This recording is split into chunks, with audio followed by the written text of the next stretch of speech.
Rishika, yes ma'am. बेटा last lecture में हम लोगों ने क्या किया था? क्या मैम? लास्ट लेक्चर में क्या किया था हम लोगों ने? मैम लघु कथा लेखन करवाया था आपने और हम समास करते। एक मिनट हमने खुद। समास पढ़ते हम लोग, समास कर रहे थे। हाँ मैम, मैं बुक लेके आती हूँ। एक एक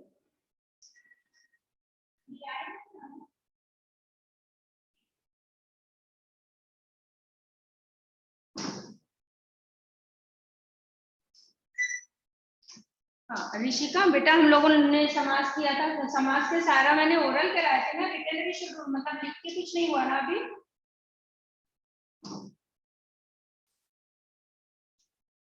ऋषिका,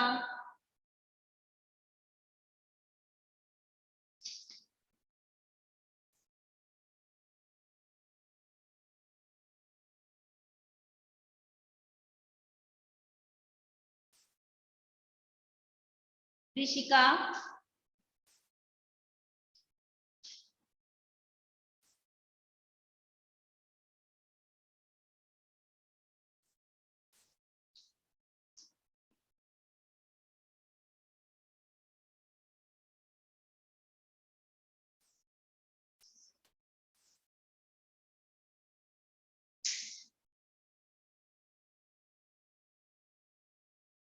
ऋषिका मेरी आवाज आ रही है बेटा?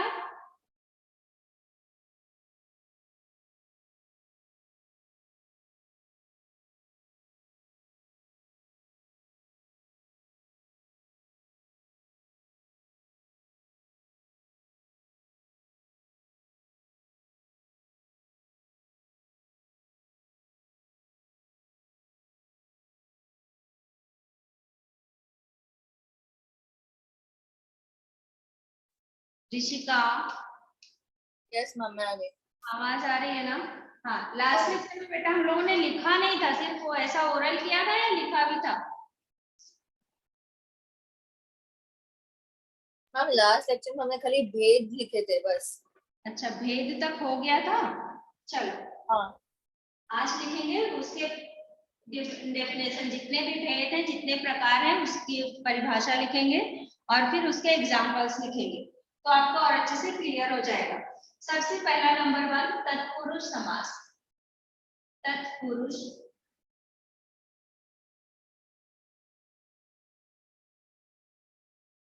समास। तत्पुरुष समास के लिए क्या बताया था बेटा? जिस शब्द में कारक चिन्हों का लोप होता है। कारक चिन्ह कौन कौन से हैं? का, के लिए, ये सारे शब्द होते हैं ना, में, पर। तो ये सब शब्द जिसमें लोप हो जाते हैं, मतलब गायब हो जाते हैं, वो हमारा तत्पुरुष समास कहलाता है। लिखिए इसकी परिभाषा। इस समास में, इस समास में दूसरा पद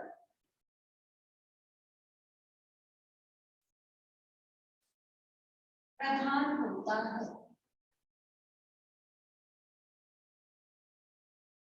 दूसरा पद प्रधान होता है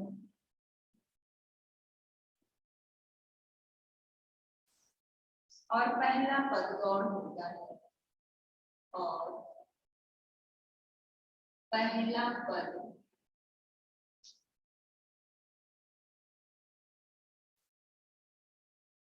गौण होता है।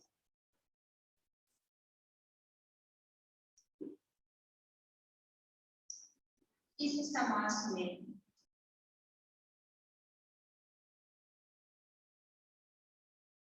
इस समास में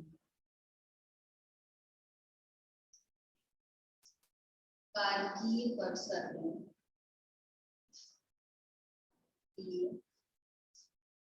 परिसर्गों समास में कारकीय परिसर्गों का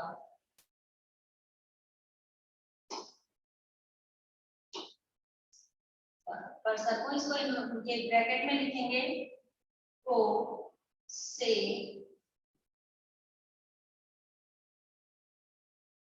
के लिए,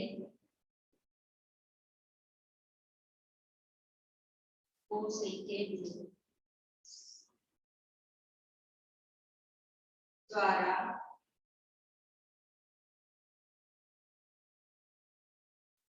का के की द्वारा का के की में पर नहीं आ रहा नहीं आया ना वो तो अभी इसमें ऑनलाइन में नहीं आएगा नहीं ऑनलाइन में नहीं देखिए ना ठीक है फॉलो में पर का लोप हो जाता है पर का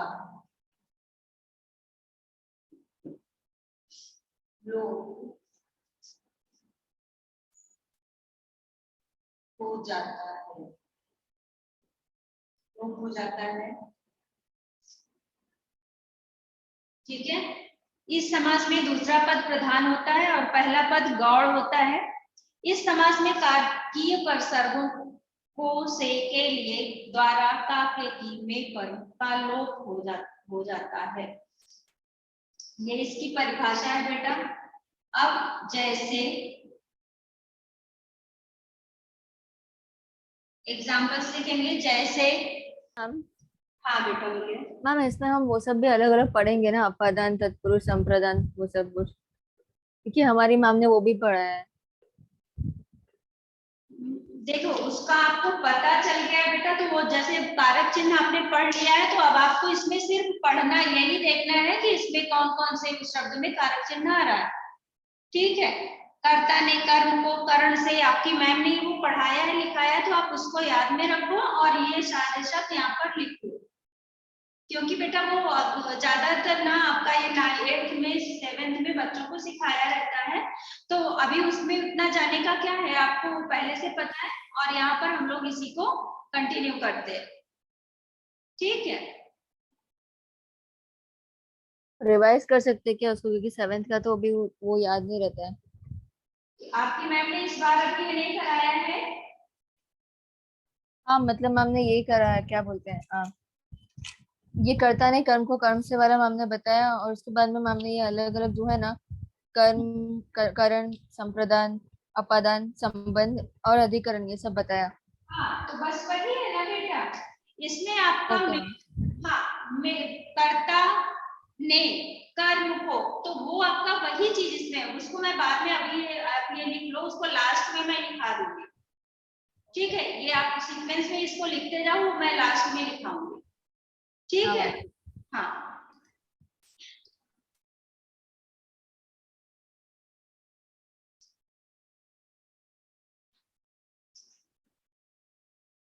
इसका देखिए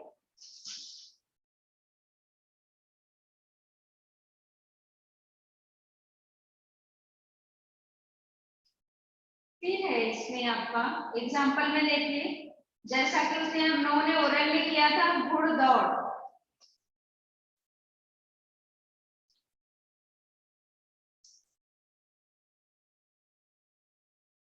या फिर इसका लिखो जो थोड़ा सा डिफिकल्ट है, शरणागत। शरणागत मतलब शरण में आगत, और ये अभी आया ना, ये क्या नाम इसका एडमिट करना है, अक्षत आया है।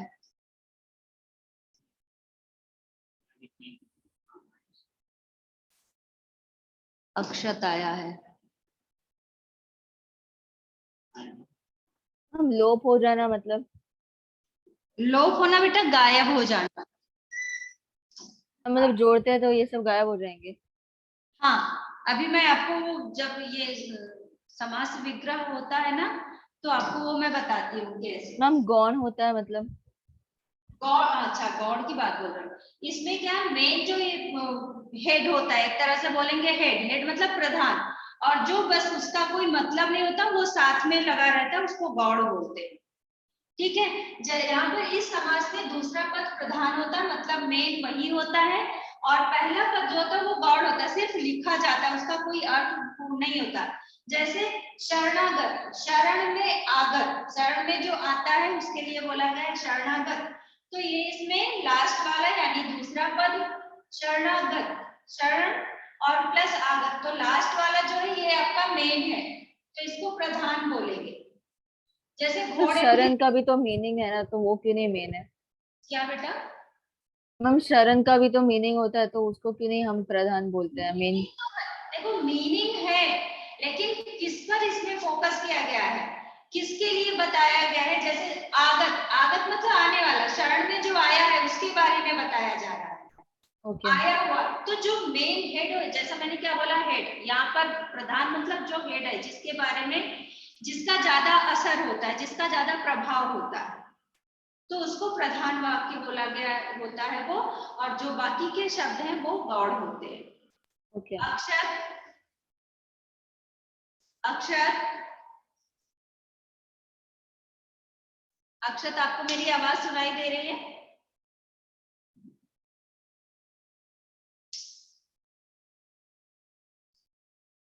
माइक ऑन करिए, अनम्यूट योरसेल्फ।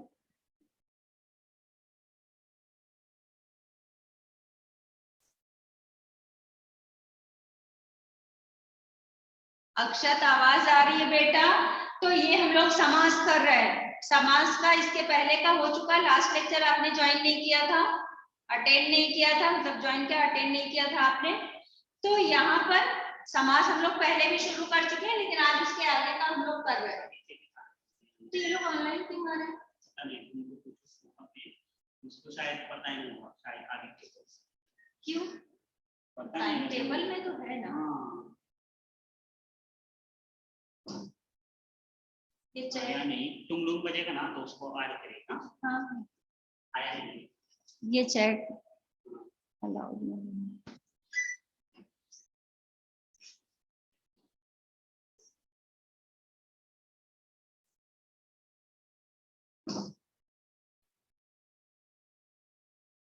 ठीक है ऋषिका, इतना समझा बेटा, आगे करिए। हाँ मैम।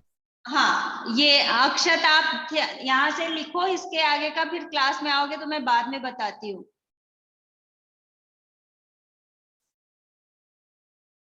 अब यहाँ पर है शरणागत, ये आपका क्या है, समास है, समस्त पद इसको बोलेंगे। और इसके बाद इसका ये विग्रह क्या होगा, शरण में आगत। शरण, हम इसको शरणों में आगत भी लिख सकते हैं, वो रॉन्ग होगा क्या? नहीं नहीं नहीं, शरण में, शरणों में नहीं, शरणों बहुवचन नहीं लिखना, शरण में आगत। शरण मतलब किसी के उसमें आना, किसी के साथ आना। शरण में आगत, शरणों नहीं होगा बेटा इसका बहुवचन, शरण में आगत। आगत मतलब आया हुआ। ये इसका क्या है, समास विग्रह है, ये समस्त पद है। फिर है आपका राह खर्च। राह खर्च, अब इसमें जो आपने बोला बेटा कि ये क्या है, प्रधान क्या है, गौड़ क्या है। अब यहाँ राह खर्च, राह के लिए खर्च, किस पर ज्यादा असर है, किस पर ज्यादा वो डाला गया है, खर्च पर। खर्च कैसा, राह के लिए, तो यहाँ पर है राह के लिए खर्च। मैम ये कैसे पता चलता है कि खर्च पे ज्यादा ये डाला गया है?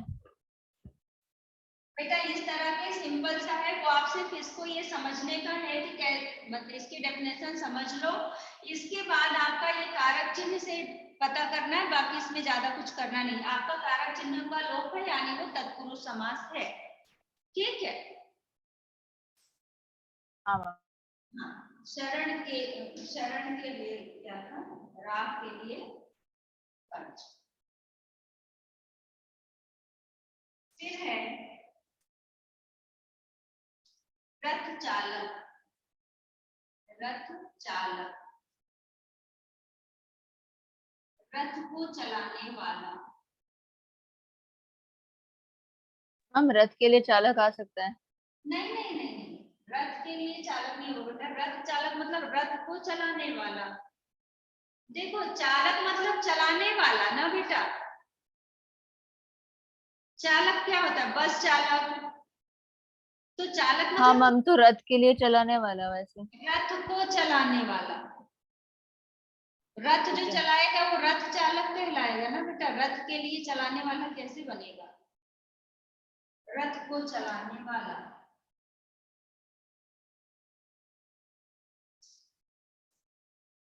जन्मांध, जन्मांध मतलब जन्म से अंधा। हाँ, जन्म से अंधा।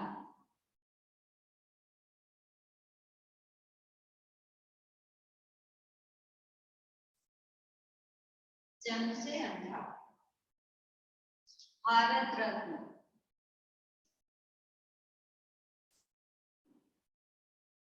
भारत रत्न, भारत का रत्न।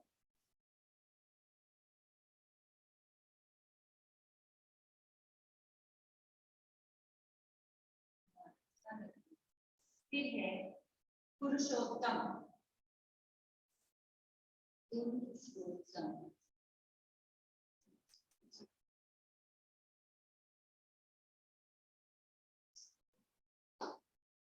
पुरुषों में उत्तम।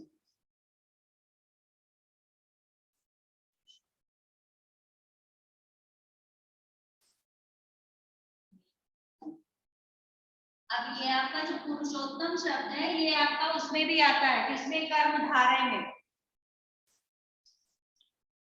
पुरुषों में उत्तम। आप लोग नीचे तक देख लो, इसके बाद मैं इतना नीचे तक नहीं लिखूंगी। हाँ मैम लिख। हो गया। अब बेटा ये आपका कर्मधारय समास में भी आता है, पुरुषों में है जो उत्तम। ठीक है, जब इसका ये विग्रह किया जाएगा कि पुरुषों में है जो उत्तम, तो आपका ये हो जाएगा कर्मधारय समास। और अभी ऐसा पुरुषों में उत्तम मतलब ये आपका तत्पुरुष समास, इसमें और कर्मधारय में थोड़ा ही अंतर है। ठीक है, ये 3, 3, 6। अभी इसके थोड़े एग्जांपल्स में और कराती हूँ। ये आप लोग का हो गया अक्षत आदित्य। अक्षत आपका हो गया क्या ये लिखकर?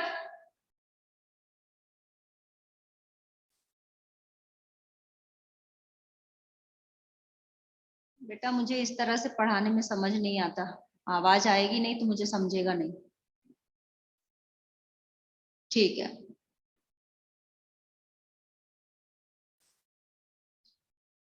ओके चलो इसके आगे का कम यही टेस्ट।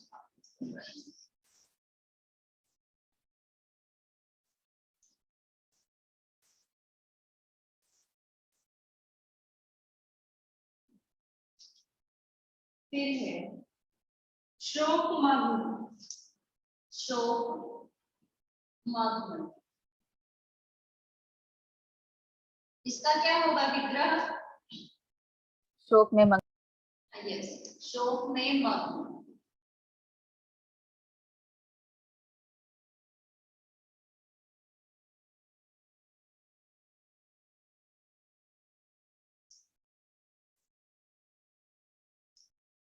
फिर है आपका पराधीन। पराधीन,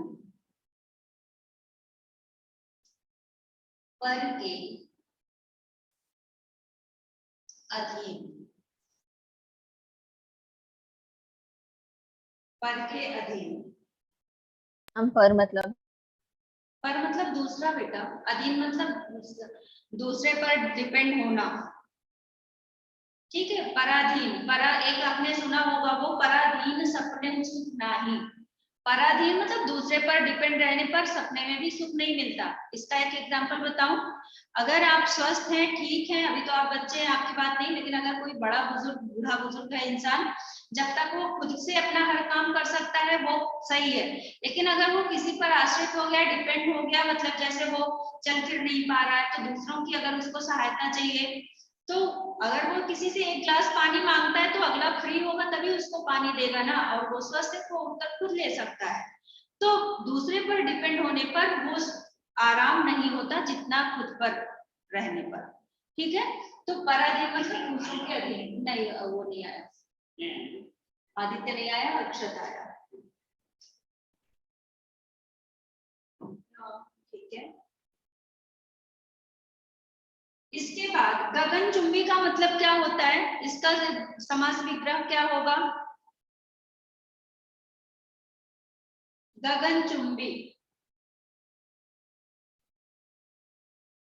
वह बहुमंजिला इमारत गगनचुंबी की तरह है। या गगनचुंबी जैसा दिखाई देता है। गगनचुंबी का मतलब क्या होगा? गगन मतलब क्या होता है? आकाश या आसमान। चुंबी मतलब चूमने वाला।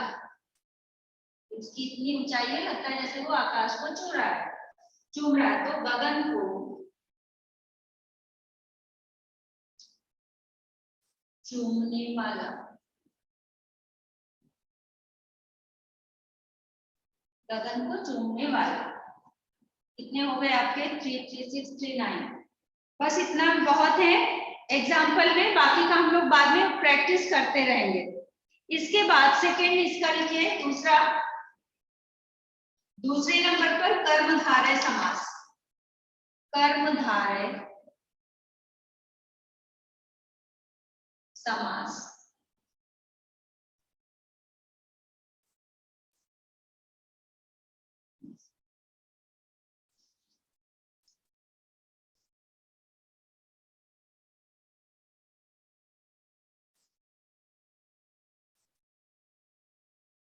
कर्मधारय का ये लिखिए परिभाषा। इस समास के समस्त पद, इस समास के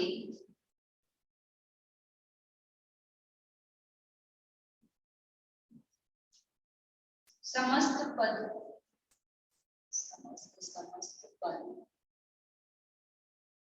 के पूर्व में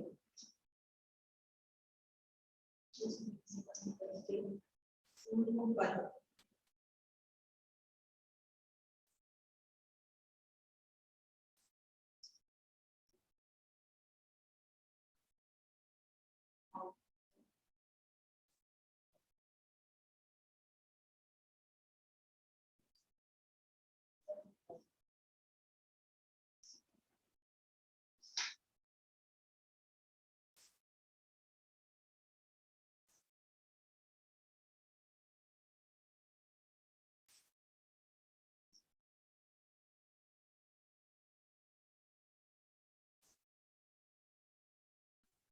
हेलो मैम। हाँ आदित्य, हाँ मैम। बेटा आज का लेक्चर आपको याद नहीं था क्या? ऑनलाइन में क्यों आ रहे हो?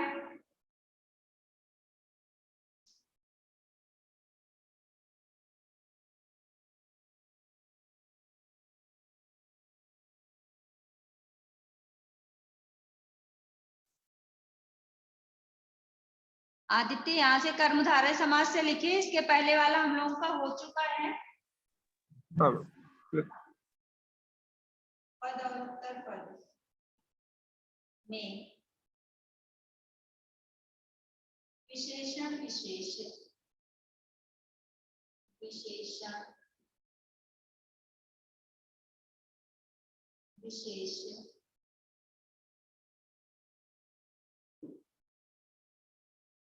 विशेषण विशेष अथवा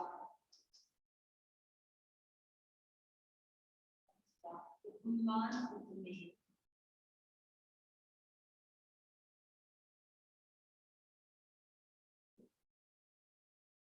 उपमान उपमेय का संबंध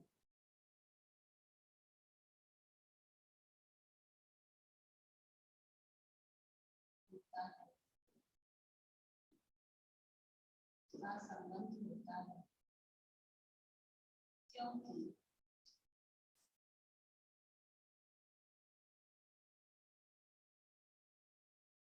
यह तत्पुरुष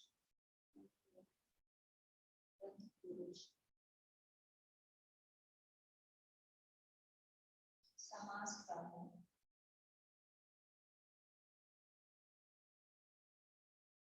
क्योंकि यह तत्पुरुष समास का ही एक भेद है।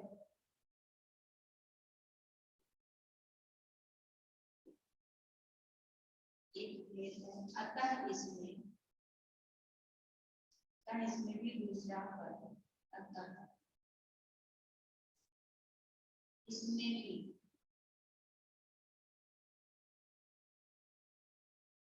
दूसरा पद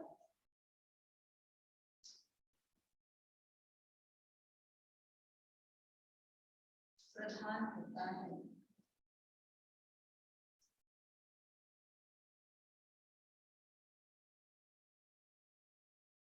ठीक है। इस समास के समस्त पद के पूर्व पद और उत्तर पद में विशेषण विशेष अथवा उपमान उपमेय का संबंध होता है। क्योंकि यह तत्पुरुष समास का ही एक भेद है, अतः इसमें भी दूसरा पद प्रधान होता है। मैम कुछ समझा नहीं इस डेफिनेशन में। एक सेकंड बेटा। इस समास के समस्त पद मतलब पूरा जो शब्द होता है, जैसे ये क्या है, ये समस्त पद है, ये जो शब्द है ये समस्त पद कहे जाते हैं। तो इस समास के समस्त पद के पूर्व पद मतलब पहला वाला जो होता है शब्द, दो शब्दों से मिलकर बना होता है ना समास। समास की परिभाषा क्या यस थी? मैम। दो या दो से अधिक शब्दों के मेल से समास बनता है, उसको समस्त पद बोलते हैं और वो समास भी कहलाता है। तो इसमें पूर्व पद जो है, अब देखो यहाँ पर है समस्त पद के पूर्व पद, और पूर्व पद यानी पहले का पद, उत्तर पद में जो बाद का पद होता है, उत्तर मतलब बाद का, पूर्व मतलब पहले का जो पद होता है, उसमें विशेषण और विशेष्य का संबंध होता है। विशेषण और विशेष्य पता है क्या है? विशेषण मैम हाँ, तो और विशेषण मतलब जो विशेषता बताई जाती है, और विशेष मतलब जिसकी विशेषता बताई जाती है। मैम जैसे आपने अभी पुरुषोत्तम बताया था, तो उसमें पुरुषों में उत्तम, तो आपने बोला था ना कर्मधारय होगा, तो उसका विशेषता बता रहे हैं। हाँ, तो अभी क्या पुरुष क्या है, वो पहला होगा ना, पुरुष पहला पद हो गया और उत्तम उसका दूसरा पद हो गया। तो वो विशेषता क्या बताई जा रही है? विशेष की विशेषता बता रहा है कि वो उत्तम है, पुरुष क्या है, वो उत्तम है। ठीक है, तो मैम ये ये उल्टा नहीं होना चाहिए, पहले ये वाला आएगा, पहले विशेषण आएगा, बाद में विशेष्य आता है ना, तो उसमें उल्टा करके लिखेंगे ना हम, उत्तम है जो पुरुष, तो हाँ, वैसा होना चाहिए। हाँ, उत्तम है जो पुरुष, पुरुषोत्तम। फिर है उपमान और उपमेय, सेम वही होता है, विशेषण विशेष, उपमान उपमेय मतलब एक दूसरे से तुलना करना, ये आपका उपमान और उपमेय होता है। एक की दूसरे से जब तुलना करते हैं तो उसको उपमान और उपमेय कहते हैं। ठीक है, हाँ ये मतलब तुलना करना, उपमान मतलब जिस चीज से कर रहे हैं तो संबंध होता है। क्योंकि यह तत्पुरुष समास का ही एक भेद है, अतः इसमें भी दूसरा पद प्रधान होता है। समझ आया सबको? हाँ अभी इसका ये थोड़ा सा एग्जांपल लिखेंगे तो और क्लियर हो जाएगा आपको। मैम तो जैसे मतलब कोई कोई ऐसा उल्टा भी आ सकता है ना, जरूरी नहीं है कि हमेशा सीधा ही आएगा। नहीं नहीं, जरूरी नहीं है, उल्टा भी आता है। ठीक है, ओके। जरूरी नहीं सीधा है बेटा, सिर्फ आपको पढ़ने का है। उसके ज्यादा से ज्यादा शब्द पढ़ोगे तो आपको अपने आप समझ में आएगा कि उसी तरह से अगर दूसरा शब्द है तो वो क्या होगा। जैसे हाँ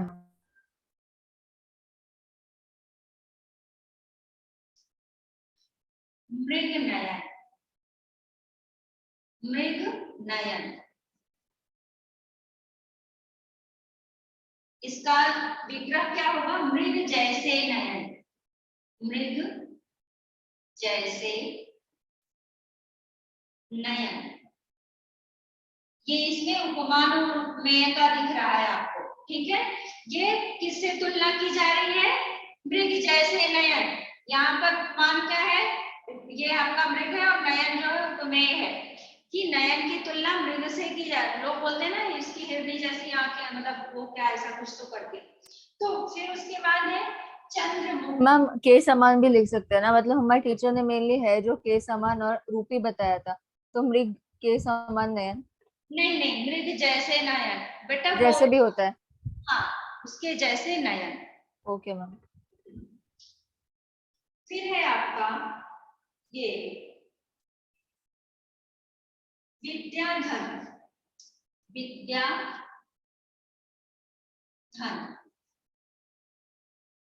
विद्याधन मतलब विद्या रूपी धन, विद्या रूपी धन।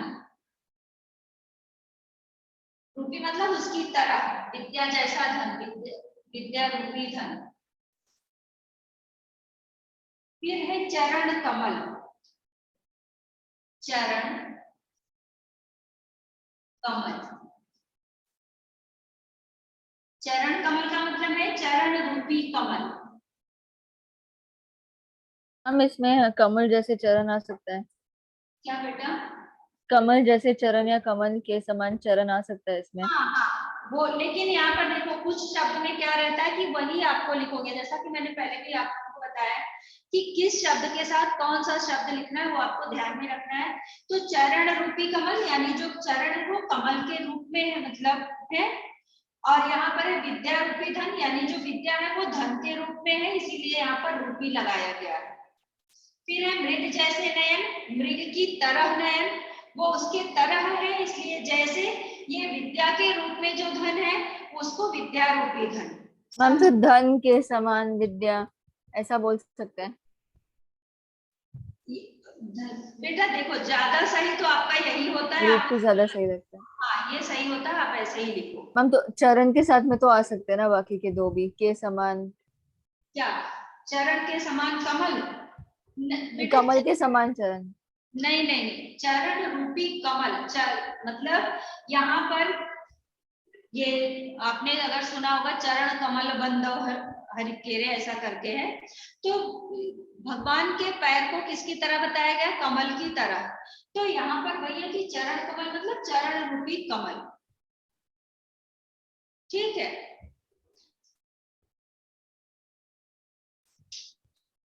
इसके बाद है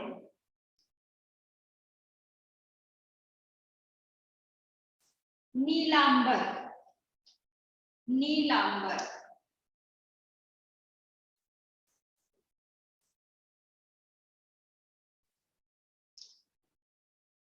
नीला है जो अंबर, नीला है जो अंबर। अंबर का दो शब्द अर्थ बताया था मैंने। अंबर का एक अर्थ क्या होता है? कपड़ा। कपड़ा। और दूसरा आकाश। आकाश। यस, तो नीलांबर, नीला है जो अंबर, यानी जो आसमान नीला है। यहाँ पर नीलांबर का ये होगा विग्रह, नीला है जो अंबर। यहाँ से ये कर्णधारय हो गया। इसके बाद है आपका महान, महात्मा।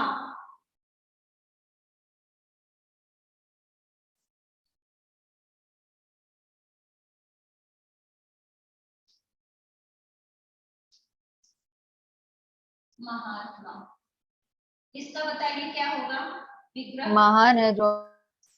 हाँ, महान है जो आत्मा। ये आपका विशेषण विशेष्य वाला है। महात्मा, महान है जो आत्मा।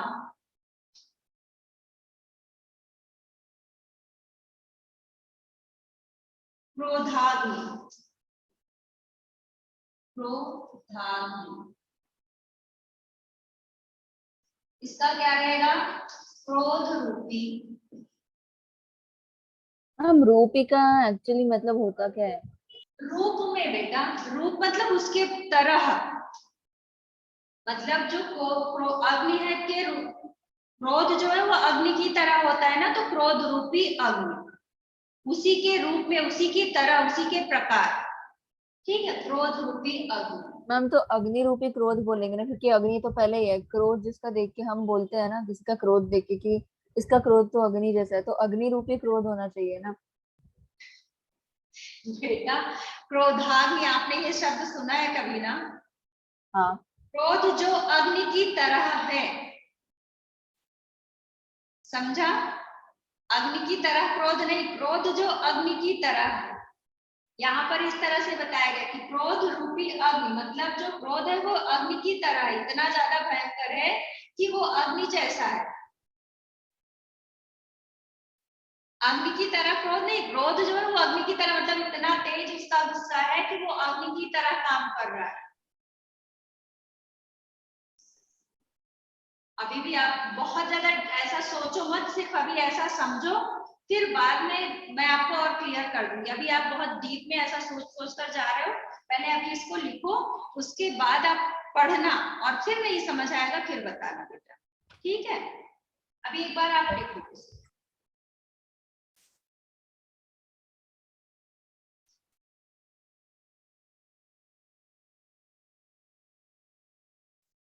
नील गाय, नील गाय, नीली गाय, इसको सिंपल सा भी लिख सकते हैं, नीली गाय।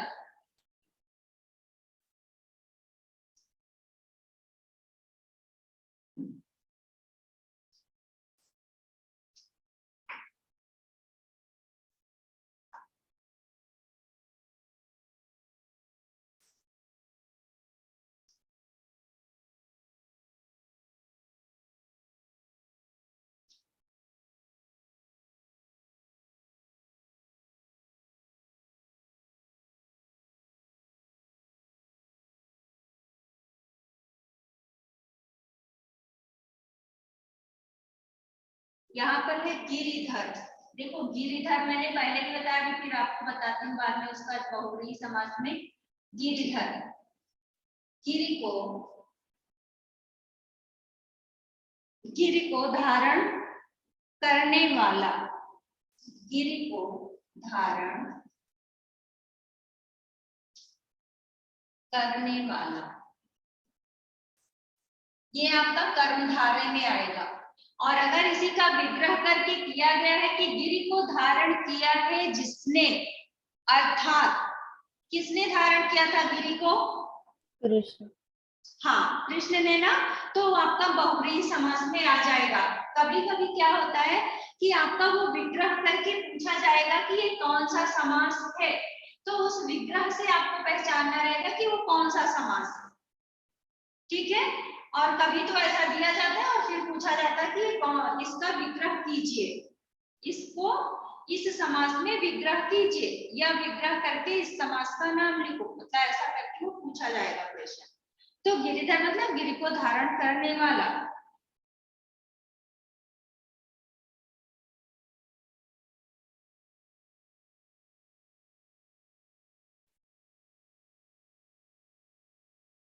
कमल नयन एक बार और किया ना मैंने, नहीं किया? अच्छा, चरण कमल है, कमल नयन, कमल नयन।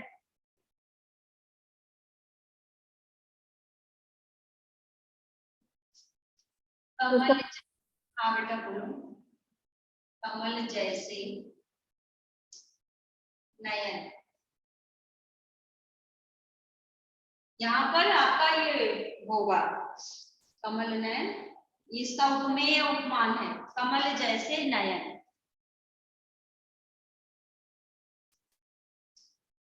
मैम यहाँ पे कमल रूपी नयन क्यों नहीं होगा? हाँ,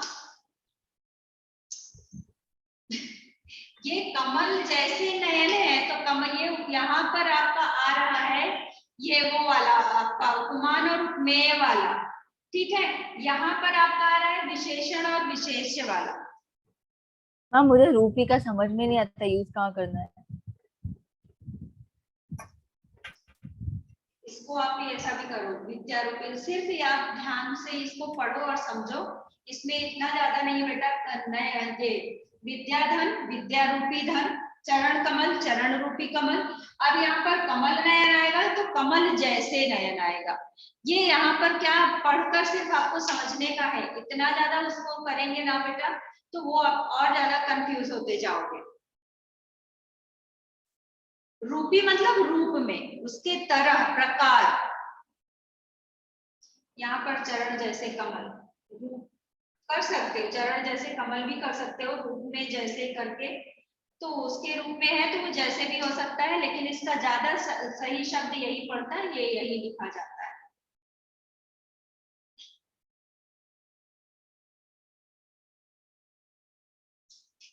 थर्ड है आपका, यहाँ तक हो गया सबका आप लोगों का, आदित्य एंड ये अक्षर।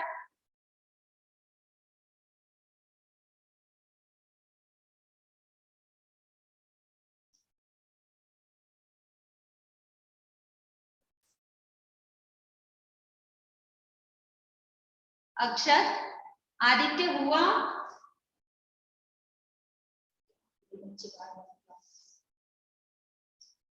ऋषिका आपका हो गया लिखकर बेटा? हाँ मैम। हाँ, आगे देखो बेटा। अभी आप लिखो, आपको बाद में ज्यादा कुछ पढ़ना, एक बार फिर कुछ रहेगा तो पूछना। इसमें जैसा लिखा गया बेटा वैसा ही लिखो, उसमें उपमेय, उपमेय और उपमान और विशेषण और विशेष का अंतर है, इसकी वजह से ऐसा आपका लिखा जा रहा है। और ये भी मेन होता है कि किस शब्द के साथ कौन सा शब्द सही होता है, मतलब कौन सा सही लिखा जाता है।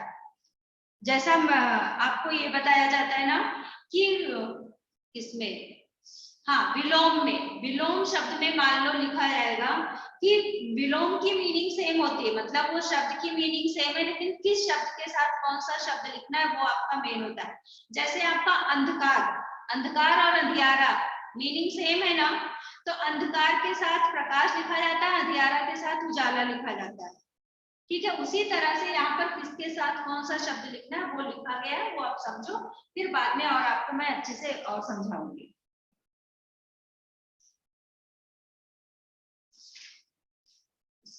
इसके बाद सीक्वेंस में कौन सा मैंने लिखाया था, थर्ड वाला द्विगु समास।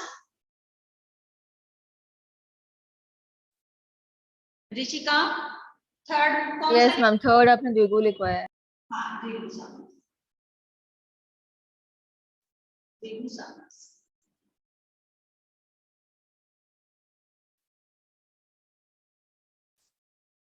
द्विगु समास की क्या विशेषता बताई थी बेटा, याद है? उसमें संख्या होता है बिगनिंग में। जिसमें स्टार्टिंग में शब्द के स्टार्टिंग में संख्या होता है वो हमारा द्विगु समास कहलाता है। लेकिन बहुव्रीहि समास में भी संख्या से शुरू होता है, तो ये चीज को हमको ध्यान रखना है कि कौन सा द्विगु समास है, कौन सा बहुव्रीहि समास है।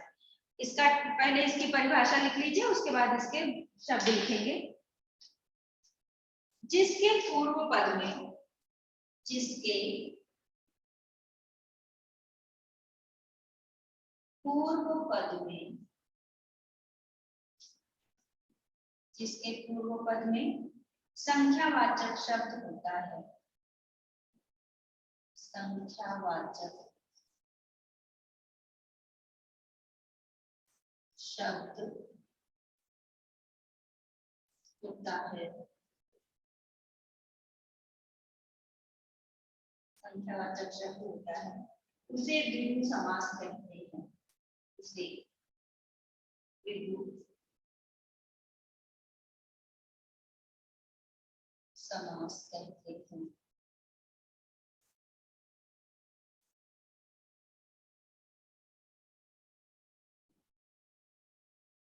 ठीक है, सिंपल सा है इसका। जिसके पूर्व पद में संख्यावाचक शब्द होता है उसे द्विगु समास कहते हैं। जैसे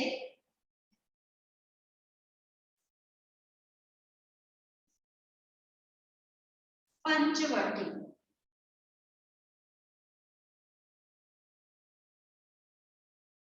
पांच वटों का समाहार,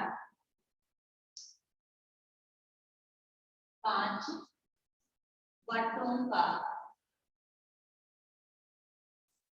समाहार। इसमें भी समूह और समाहार होता है बेटा। समाहार मतलब मिला जुला, और समूह मतलब एक साथ ग्रुप में। इसमें भी आता है, अभी आप देखोगे तो समूह और समाहार का है, तो आप समूह की जगह समाहार भी लगा सकते हैं, ऐसा नहीं है। लेकिन कुछ शब्दों के साथ आपको रहेगा कि उसमें समाहार लगाना है, कुछ में समूह भी लगा सकते हैं। पंचवटी, पांच वटों का समाहार। फिर है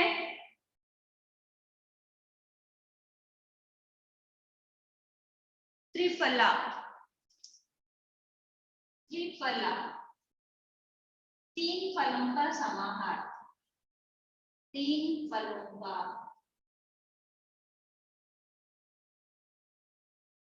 समाहार, त्रिफला। फिर पंजाब, पंजाब, पांच आबों का, पांच आबों का समूह। मैम समूह और समाहार तो कहीं पे भी हम यूज कर सकते हैं ना। हाँ देखो, ओके। वही मैंने बोला बेटा, समूह और समाहार। अब देखो, समाहार मतलब त्रिफला, तीन फल जहाँ पर एक साथ इकट्ठे हैं, और समूह मतलब ग्रुप में। ठीक है, तो समूह और समाहार ऊपर नीचे आप कर सकते हो। ठीक, मीनिंग सेम है हाँ। दोनों की, समूह और समाहार की। एक दूसरे की जगह पर आप प्रयोग कर सकते हो। फिर है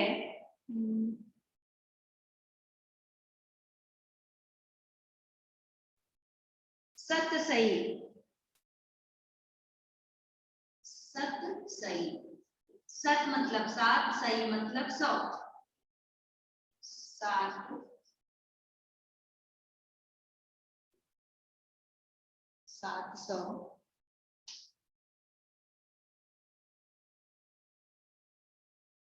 का समाहार, का समाहार। 7 शब्द का समाहार।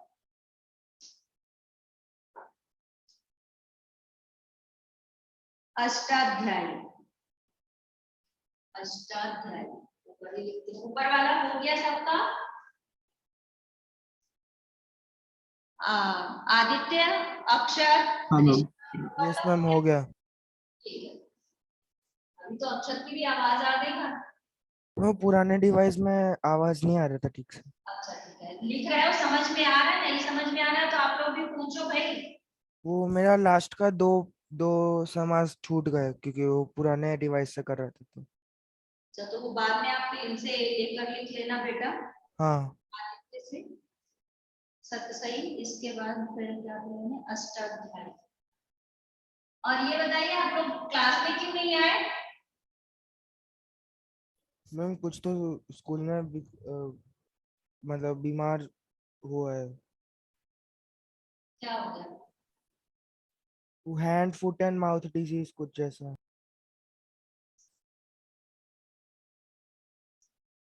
ऑनलाइन ज्यादा मजा आ रही क्या? नहीं। हाँ, आगे क्लास में पढ़ो, सही रहता है। 8 अध्यायों का समाहार। अष्टाध्यायी मतलब 8 अध्यायों का। अध्याय मतलब पता है? चैप्टर। Chapters, yes. 8 अध्यायों का समाहार।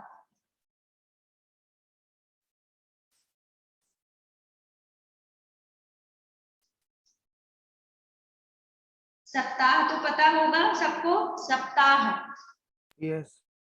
क्या होता है? एक हफ्ता। सप्ताह मतलब 7 दिन। 7 7 दिन। दिनों का समूह। हाँ, तो 7 दिनों का समूह या समाहार। इसके बाद है चौराहा, 4 राहों का समाहार। फिर है नवनिधि, नवनिधि लिख लो, नवनिधियों का समाहार। नवनिधि।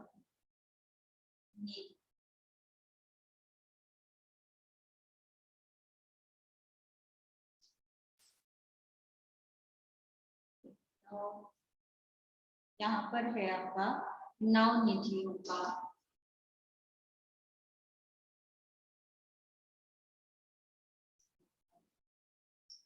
समाहार।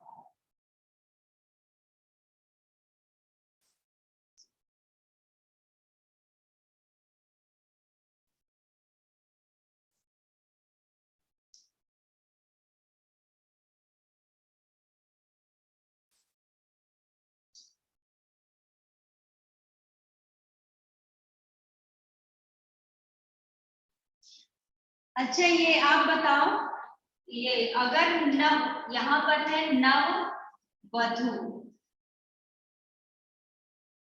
नवनिधि है और नवग्रह, ठीक है?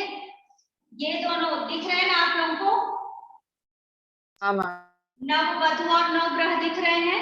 अब ये बताओ, इन दोनों में से आपका ये द्विगु समास कौन सा है? नवग्रह। हाँ, नवग्रह। नवग्रह। और नववधु क्यों नहीं है? मैम क्योंकि उसमें मतलब न्यू होता है, इधर नव का मतलब न्यू है और Yes. इधर नव है। हाँ, नव मतलब नया होता है, नव मतलब नाई है।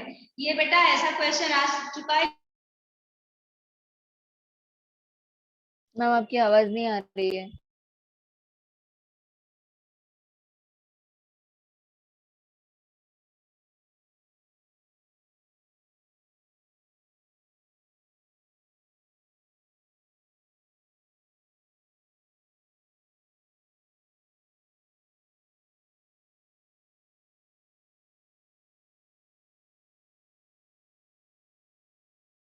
हेलो।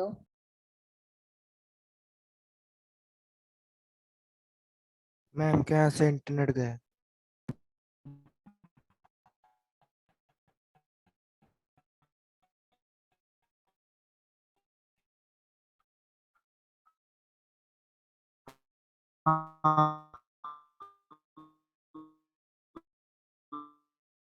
आवाज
मैम ने बोला सेंटर पे लाइट गई है।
हेलो।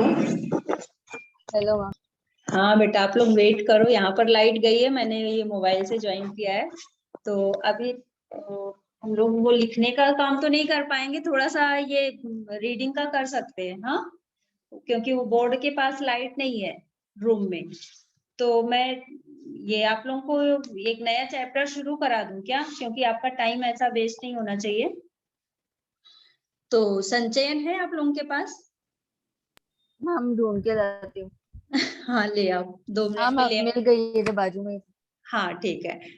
आदित्य एंड ये अक्षत, आप लोग भी संचयन ले लो बेटा। तो वो मैं अभी ये लिखने वाला काम तो अपना नहीं हो पाएगा, तो मैं चैप्टर आपको समझाती हूँ। संचयन में सपनों के से दिन, ये है ना, आप लोगों के स्कूल में हुआ कि नहीं? स्कूल में सिर्फ हरिहर काका हुआ है। सिर्फ हरिहर काका हुआ है, ठीक है। तो सपनों के से दिन हम लोग करते हैं। इसमें जो लेखक है ना, उन्होंने अपने ही बारे में बताया कि बचपन में उनके साथ क्या हुआ था, वो कैसे क्या करते थे, वही उन्होंने इसमें पाठ में लिखा है। इसीलिए इस पाठ का नाम पड़ा है सपनों के से दिन। मतलब वो बचपन जो होता है ना, बचपन तो अच्छा होता है सबका, तो वो दिन जब उनका वो बीत गया, बाद में वो कहानी लिखने लगे, तो इसीलिए उसका नाम लिखा सपनों के से दिन। यानी जो पहले का समय था वो कितना अच्छा था, और अभी उसी को उन्होंने इस कहानी में लिखा है। ठीक है। अक्षत एंड ये आदित्य, आप लोगों को बुक मिल गई? मैम यहीं पर थी बुक। वाह, आ गई लाइट। एक सेकंड बेटा, देखती हूँ।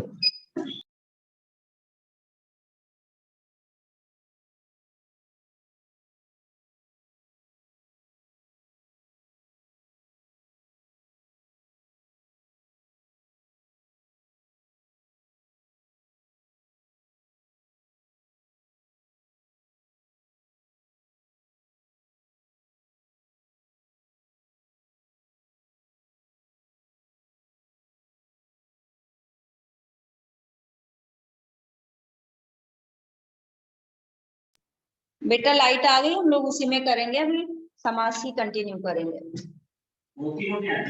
सब है ना इसी में।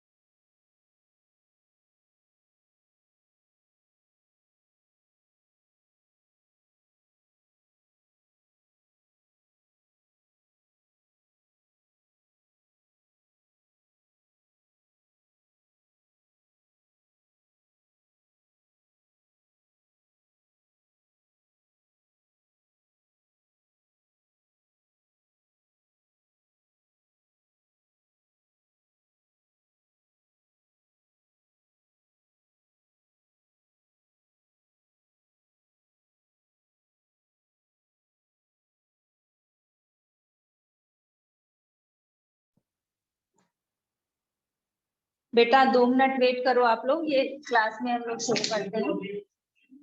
जिसमें है आप लोग उसी में रुकिए 2 मिनट बस।